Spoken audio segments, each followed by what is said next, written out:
మీ business ఏదైనా మీ ఊర్లో promotion చేయాలంటే అది సుమన్ టీవీతోనే సాధ్యం. ఇప్పుడే సంప్రదించండి.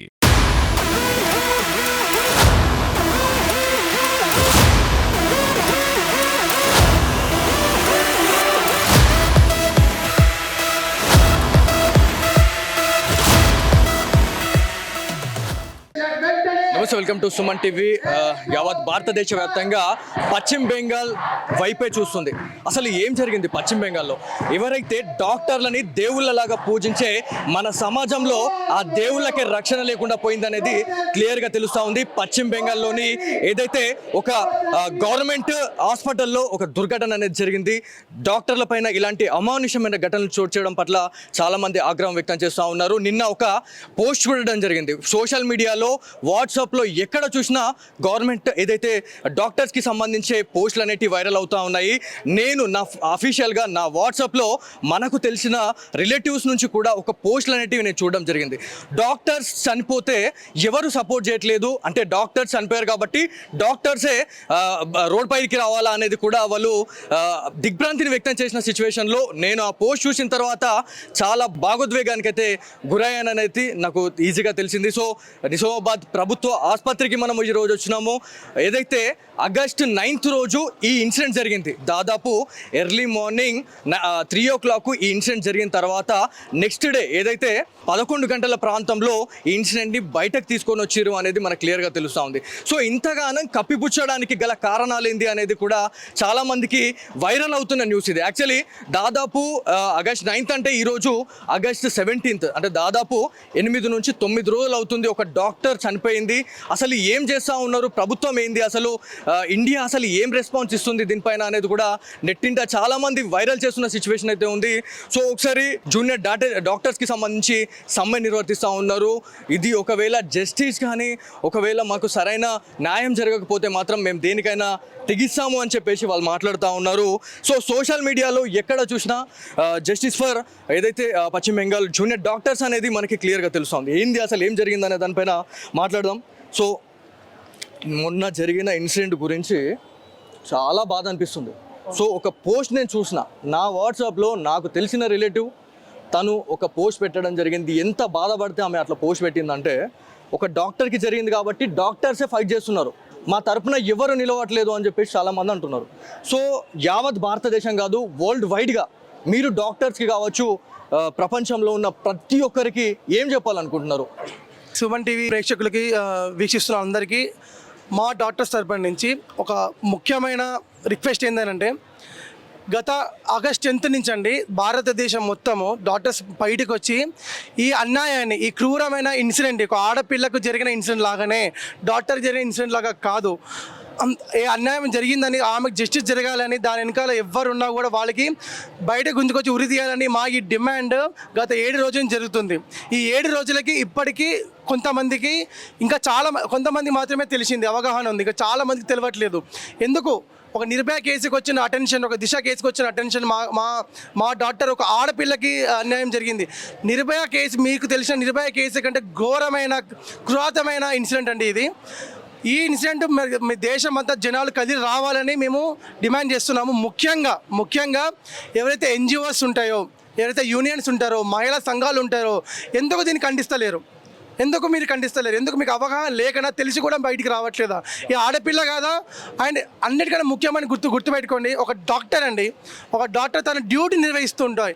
ఒక పేషెంట్కి సేవ చేసుకుంటూ 36 గంటల డ్యూటీ తర్వాత నిద్ర లేకుండా, తిండి లేకుండా తన సెమినార్ రూమ్కి వెళ్ళి పడుకుంటే ఈ అగత్యానికి పాల్పడ్డారండి. అండ్ తన ఒంటిలో ఒక్క ఇంచు కూడా ఖాళీ లేకుండా మొత్తము గోర్ల మార్క్స్ తోటి, అంతా పీక పిసికిన మచ్చలతోటి, అండ్ కింద ప్రైవేట్ భాగంలో అయితే అంతా చాలా పోస్ట్ మార్టం రిపోర్ట్లు అయితే వింటేనే మాకు కూడా చాలా ఏడుపు వస్తుందంటేదండి. అంటే ఇలాంటి సంఘటన దేశం అంతా అందరు ముందుకు వచ్చి ఖండించకపోతే, రేపు పొద్దున ఒక ఆడపిల్లని ఒక మెడికల్ కాలేజ్ డాక్టర్గా చేర్పియాలంటే తల్లిదండ్రులు కానీ, అన్నతమ్ములకు కానీ అందరికీ ఒంట్లో భయం పుడుతూనే ఉంటుంది. ఇలాంటిది మన ఈ టైంలోనే, ఇంత పీక్ టైంలో మనం ఖండించకపోతే ఆ నేరస్తులకు కానీ, ఇంకా ఇలాంటి ఉద్దేశం ఉన్న మీద ప్రజలకు కానీ భయం పుట్టేలాగా చేయకపోతే మనము ఈ దేశంలో ఉండి మనం ఫెయిల్ అయినట్టే. గవర్నమెంట్ గవర్నమెంట్ ఫెయిల్ అయినట్టే, ఇండిపెండెన్స్ ఇంకా రానట్టే. సో డాక్టర్స్ని దేవుళ్ళలాగా పూజించే సమాజంలో మనం ఈరోజు ఉన్నాం. సో దేవుళ్ళకి రక్షణ లేదంటే ఎవరికి రక్షణ ఉంటుంది? సో మీరు ఎవరికి ఏం చెప్పాలనుకో, అసలు ఇన్ని న్యాయస్థానాలు ఉన్నా కూడా ఆగస్ట్ 9th నుంచి జరిగిన ఇన్సిడెంట్ ఇవాళటి వరకు ఒక వైరల్ కాలేదు. నిన్న నుంచి వైరల్ అయింది. సో నిన్న నుంచి వైరల్ అయింది కాబట్టి ఇదంతా బయటపడ్డది. సో ఒక మంచిని తీసుకోవాలంటే మనం విశ్వ ప్రయత్నాలు చేస్తూ ఉన్నాము, చెడుని తీసుకోవాలంటే విత్ ఇన్ ఫ్రాక్షన్ ఆఫ్ సెకండ్స్లో వెళ్ళిపోతాము. సో దీని గురించి ఏం చెప్తారు? అంటే ఒక మీరు ఆలోచించండి, నేను ఈ ఇన్సిడెంట్ అయిన వెంటనే గూగుల్లో టైప్ చేశాను అనమాట. 2022 rapes per every day in India, అంటే రోజుకి ఎన్ని రేపులు అవుతున్నాయి అకార్డింగ్ టు 2022 స్టాట్స్ ప్రకారం రోజుకి మన దగ్గర 90 రేప్ కేసుల్లో అటెంప్ట్ అవుతున్నాయి అంటండి. అంటే ఒక డాక్టర్కి ఇలా జరిగిందని ఒక డాక్టర్ సంస్థల ముందుకు వచ్చేసరికి ఈ విషయం బయటకు వచ్చింది. 7 రోజులు మా ప్రొటెస్ట్ తర్వాత జనం అందరికి తెలవడం స్టార్ట్ అయింది. ఇలాంటి నిర్భయ జరిగింది, దిశ జరిగింది, వాళ్ళు ఎన్ని యాక్ట్లు పట్టుకొచ్చినా కూడా ఇలాంటి ఇంకా జరుగుతున్నాయి. అంటే ఆ యాక్ట్స్లలో ఇంప్లిమెంటేషన్లో ప్రాబ్లం ఉండొచ్చు, వాళ్ళ చర్యలలో ప్రాబ్లం ఉండొచ్చు, న్యాయస్థానం పూర్తిగా ఒక ఆడపిల్ల రక్షణలో విఫలమైందని ఈ ఇన్సిడెంట్ ద్వారా ఎన్నో జరిగినాయండి, ఎన్నో బయటికి రాలేదు, ఒక్కటి బయటకు వచ్చింది. కాబట్టి ఈ ఇన్సిడెంట్ తీసుకొని మనం గవర్నమెంట్కి న్యాయస్థానం ఒకటి అడుగుతున్నాము, న్యాయస్థానం ఖచ్చితంగా ఫెయిల్ అయ్యింది మన గవర్నమెంట్లో, మన ఇండియాలో. వాళ్ళే కఠినంగా శిక్షలు, వాళ్ళే కఠినంగా చర్యలు తీసుకొని ఉండుంటే, ఇంకొక తప్పు చేయాలంటే ప్రతి మనిషిలో ఒంట్లో భయం పుట్టేలాగా చర్యలు ఉండుంటే ఇలాంటి ఇన్సిడెంట్ అయ్యేది కాదు, మా తోటి విద్యార్థిని అంత ఘోరంగా అంత క్రూయల్గా చనిపోయేది కాదు. So it is complete failure of law and justice in our country. I demand proper implementation of strict and stringent actions, rules against such violence against females in not only doctors, whole nation. And I also demand Central Protection Act implementation for healthcare workers. So మనము almost starting day నుంచి actually నిజామాబాద్లో అసలు ఏం జరుగుతుందనే దానిపైన Suman TV ఎక్కడైతే సమస్యలు ఉందో అక్కడికి వెళ్తూ ఉంది. కాకపోతే చిన్న పెద్ద అనే తేడా లేకుండా ఇట్లాంటి అత్యాచారాలు జరుగుతూ ఉన్నాయంటే ఇండియాని డెవలపింగ్ కంట్రీ చాలా డెవలప్ అవుతుంది అని చెప్పేసి అనుకుంటున్నాం. ఏడా డెవలప్ అవుతుంది అసలు? సౌదీ కావచ్చు, ఇట్లా వేరే కంట్రీస్లో చూస్తే ఒక ఇన్సిడెంట్ జరిగితే నడి రోడ్లో వేసి పడేస్తున్నారు. సో అట్లాంటి లా కదా కావాల్సింది మనకి. సో చాలామంది, ఇది నేను అంటుంది కాదు, చాలామంది దగ్గర నుంచి నేను ఫీడ్బ్యాక్ తీసుకున్నాను. నేను కూడా ఒక స్టూడెంట్గా ఉన్నప్పటి నుంచి నేను ఇదే చాలాసార్లు చెప్పాలనుకున్నా. సో సుమన్ టీవీ వేదికగా ఇది నేను ఎందుకు మాట్లాడుతున్నానంటే లా అనేది చాలా చేంజ్ కావాలి. సో మాకు నిన్న ఎంక్వైరీ చేస్తే ఆ కాలేజ్ ఏదైతే ఉందో డ్రగ్స్తోని విచ్చలవిడిగా నడుస్తుంది అన్న తర్వాత ఎవరైతే ఆ డాక్టర్ ఎవరైతే ఉన్నారో ఆమె కంటికి పడిన తర్వాత వార్నింగ్ చేయడం డెఫినెట్లీ చేస్తారు. తప్పు జరుగుతుందంటే వార్నింగ్ చేస్తూ ఉంటారు. సో అక్కడ వార్నింగ్ చేసిన తర్వాతనే ఇట్లాంటి ఇన్సిడెంట్ జరిగిందని చెప్పేసి అంటున్నారు. నిజమేనంటారా? ఇప్పుడు ఇది మాకు కూడా అక్కడ మొత్తం ఇది ఒక డ్రగ్స్ ర్యాకెట్, సెక్స్ ర్యాకెట్ అక్కడ నడుస్తుంది అని తెలుస్తుంది. అందువల్లనే ఆమె దాన్ని అపోజ్ చేసింది. కాబట్టి ఆమెను అంత దారుణంగా, ఎంత కిరాతకంగా అంటే మనుషులు చేసే ఇది కాదండి అది. ఆ పోస్ట్ మార్టం రిపోర్ట్ చేస్తే మనుషులు మృగాలుగా మారితే తప్ప అది అలా జరగదు. అంత రేంజ్లో ఆమెను హింసించి మరీ రేప్ చేసి చంపారు. సో దీనిలో అంత racket, drugs racket, sex racket నడుస్తుంది అంటే ఎంతో పెద్ద పెద్ద వాళ్ళు దాంట్లో ఇన్వాల్వ్ అయి ఉంటారు. వాళ్ళందరినీ కాపాడడానికి మాత్రమే అక్కడ ప్రభుత్వం దీన్ని ఇంత సాగదీస్తుంది. అందుకు వాళ్ళను కాపాడాలి మాత్రమే. ఇప్పటి వరకు కూడా ఏమాత్రం ఒక హైకోర్టు దీన్ని సిబిఐకి అప్పచెప్పాలని చెప్పినప్పటికీ కూడా వాళ్ళు ఇంకా ఇవ్వకుండా దీన్ని ఇంకా ప్రొలాంగ్ చేస్తున్నారు. కాబట్టి మేము వెంటనే దీన్ని నిష్పక్షపాతంగా, మాకు ప్రభుత్వం మీద ఏమాత్రం నమ్మకం లేదు, దీంట్లో ప్రభుత్వ వైఫల్యం ఖచ్చితంగా కనబడుతుంది. కాబట్టి మాకు ఆ ప్రభుత్వం మీద నమ్మకం లేదు. కాబట్టి దీన్ని వెంటనే సిబిఐకి అప్పగించి సిబిఐ దీన్ని నిష్పక్షపాతంగా దీనిలో ఎంక్వైరీ జరిపి వెంటనే ఆ బాధితురాలకి న్యాయం చేయాలని కోరుకుంటున్నాము. ఇది ఒక సిబిఐ ఒక్క కేసు కాదండి, ఈ ఒక్క కేసుతోని అయిపోయేది కాదు. ఈ ఒక్క కేసుకి జస్టిస్ రాగానే అయిపోతుంది, మళ్ళీ మేము వెళ్ళిపోతాము, మేము డ్యూటీస్లో జాయిన్ అవుతాము. 4 రోజుల తర్వాత మా ఇంకో డాక్టర్ మీద ఇంతే అటాక్ జరుగుతుంది.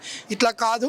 దీనిలో వెంటనే సెంట్రల్ గవర్నమెంట్ ఇన్వాల్వ్ అయ్యి సెంట్రల్ ప్రొటెక్షన్ యాక్ట్ అమలు చేసి డాక్టర్స్ అందరికీ రక్షణ కల్పించాలని కోరుతున్నాం. జస్టిస్ అనేది ఎందుకు కళ్ళు తెరుస్తలేదు అనే దానిపైన మాట్లాడదాం. సో మీ తోటి డాక్టర్కి ఇట్లాంటి దుర్ఘటన జరిగింది. సో ఒకవేళ వాళ్ళు మీ కళ్ళకు చిక్కితే వాళ్ళని ఏం చేద్దాం అనుకుంటున్నారు? ఓపెన్గా చెప్పండి, భయపడాల్సిన అవసరమే లేదు మనకి. ఒకవేళ వీళ్ళ లాంటి వాళ్ళు కనుక మాకు చిక్కితే అది ఎవరైనా కానీ చూసిన వాళ్ళు ఎవరైనా కానీ వాళ్ళు నిర్దాక్షిణ్యంగా వాళ్ళని అక్కడే కొట్టి చంపేయాలండి. అసలు ఇట్లాంటివి అస్సలు ఎంకరేజ్ చేయకూడదు. ఒక మన చెల్లికి కానీ మన అమ్మకి కానీ ఎవరికి జరిగినా కానీ ఇది మనం తట్టుకోలేం. ఒక డాక్టర్ అని కాదు, ఇప్పుడు ప్రతి అమ్మాయి సిచ్యువేషన్ ఇండియాలో ఇలాగే ఉంది. ఒక సౌదీలో ఇలా రోడ్ మధ్యలో షూట్ చేసి చంపేస్తున్నారు. కామన్ పబ్లిక్ మాత్రం ఎందుకు ఇలాంటివి చూస్తూ ఊరుకుంటున్నారు అర్థం కావట్లేదు. ఒక డాక్టర్స్ అనే కాదు, దీనికోసం అందరు ఫైట్ చేయాలి. సో ఫైనల్గా చూసుకుంటే ఈ డ్రగ్స్ గురించి చాలా అవగాహన సదస్సులు నిర్వహిస్తూ ఉన్నారు పోలీసులు. పబ్లిక్లోకి వచ్చి ఈ డ్రగ్స్ని అరికట్టాలి అని చెప్పేసి అంటున్నారు. కాకపోతే కొంతమంది పొలిటికల్ ఇన్ఫ్లుయెన్స్తో ఎవరైతే ఆ డాక్టర్స్లలో కూడా కొంతమంది పొలిటీషియన్స్ వాళ్ళ కొడుకులు ఉన్నారు అనేది మాకు తెలుస్తుంది. సో అది నిజమేనంటారా? వాళ్ళ వల్లే ఇది ఇంత బయటకు రాలేదు అని చెప్పేసి మేము అనుకుంటున్నాం. ఇది నిజమేనంటారా? మాకు వచ్చిన ఇన్ఫర్మేషన్ ప్రకారం అయితే ఇది ఆ కాలేజ్ నుంచి సస్పిషియస్గానే ఉంది. ఈ పొలిటికల్ పార్టీ ఇన్ఫ్లుయెన్సెస్ వల్లే ఇదంతా జరుగుతుందని మనకు తెలుస్తుంది. కానీ ఇంకా కన్ఫర్మేషన్ అయితే ఏమీ రాలేదు. అందుకే మాకు సిబిఐ ఎంక్వైరీ కావాలని కోరుకుంటున్నాం. అండ్ సెంట్రల్ ప్రొటెక్షన్ యాక్ట్ కూడా మాకు పక్కా కావాలి. ఇది లేకపోతే మేము డ్యూటీస్ అన్ని బాయ్కాట్ చేస్తాం. ఇది మాత్రం చాలా సీరియస్.